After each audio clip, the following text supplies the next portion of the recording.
personal question here, just to make this a little bit more fun. What matters most to you in your life right now? Yeah, my family. My wife and I waited a little bit later in life to have kids. Reagan just turned 5, which is amazing.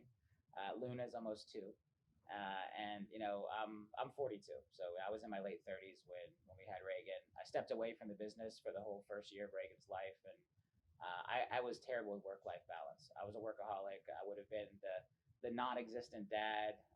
I came from a broken home. My parents got divorced when I was very young. Both worked a lot. Both weren't that present, and so it was important to me to be present for her. And in that year, I realized that I don't have to be plugged in all the time. I don't have to be turned on all the time. I have great people around me. I can really run the businesses from a higher level and be a good dad. And doing bedtime, doing story time, turning my phone off for those couple hours a night, getting up and taking her to school in the morning. Those things are really important to me. And before I took that year off, I think I had this misconception like, oh, if I turn my phone off, the world's going to burn down around me. Like I'm not going to be there to fix it.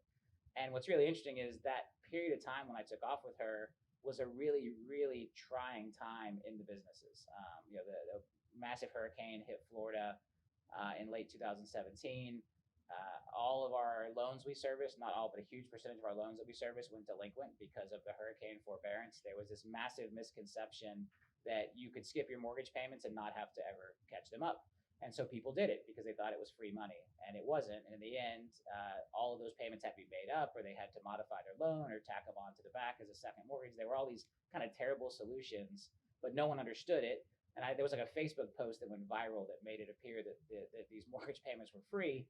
And we were a Florida only servicer, like almost our entire servicing portfolio was in Florida. So we got hit really hard in that.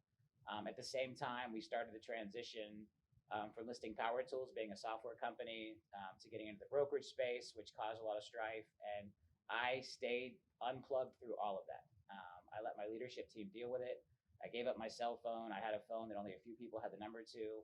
And it was really trying because when things are easy and smooth, it would have been, hey, let me go step out and spend this year with my daughter, which was kind of, I think, my vision when I made that decision.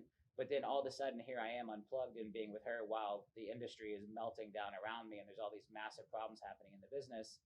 And I stayed true to her, and I stayed true to my family, and it showed me that if we can survive that, then there is no reason I can't turn my phone off for 2 hours to be a good dad.